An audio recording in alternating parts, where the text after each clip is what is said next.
The president's 10-year-old son, Barron Trump, made a rare appearance at the White House on March 17. Barron was photographed walking with his parents across the White House lawn to Marine One and was then photographed getting off Air Force One with them on the way to MaraLago, the Florida estate which Trump has called the Winter White House. It looked like the presidential son has undergone a growth spurt. The Trumps have carefully shielded Barron from the public eye, and he's only been seen on select occasions. His mother, First Lady Melania Trump, has said she's staying mostly in New York until June so that Barron's school is not disrupted.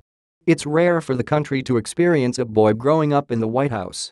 You have to go back to John F. Kennedy Jr. and 1963, in fact. Many recent presidents have had only daughters.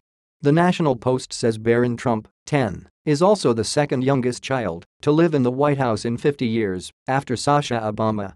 Before JFK Jr. You have to go back to 1901 and the boys of Theodore Roosevelt to find sons young enough to live at 1600 Pennsylvania Avenue. The Obamas, Clintons, Johnsons, and Nixons only had daughters. George W. Bush and his wife, Laura, did too. Other presidents, such as Jimmy Carter, Ronald Reagan, and George H. Bush, had sons, but they were adults by the time their fathers entered the White House. Donald Trump will become the oldest president inaugurated, but he's one of the few recent presidents to have a son under 18 at the time he took office. According to The Hollywood Reporter, Barron and Melania will stay in New York until the end of the school year so as not to disrupt Barron's schooling. Barron attends a $45,000 a year private school, Columbia Grammar and Preparatory School on the Upper West Side of Manhattan, The Hollywood Reporter reported. According to Time magazine, earlier in the country's history, it was more common to see boys in the White House.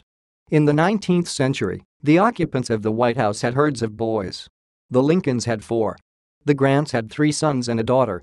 The Hayeses had 7 sons and a daughter, wrote Time. The Garfields had 7 kids, 5 of them sons. Not all of these male heirs lived in the White House, many died young or were too old to be living with their parents, but several did.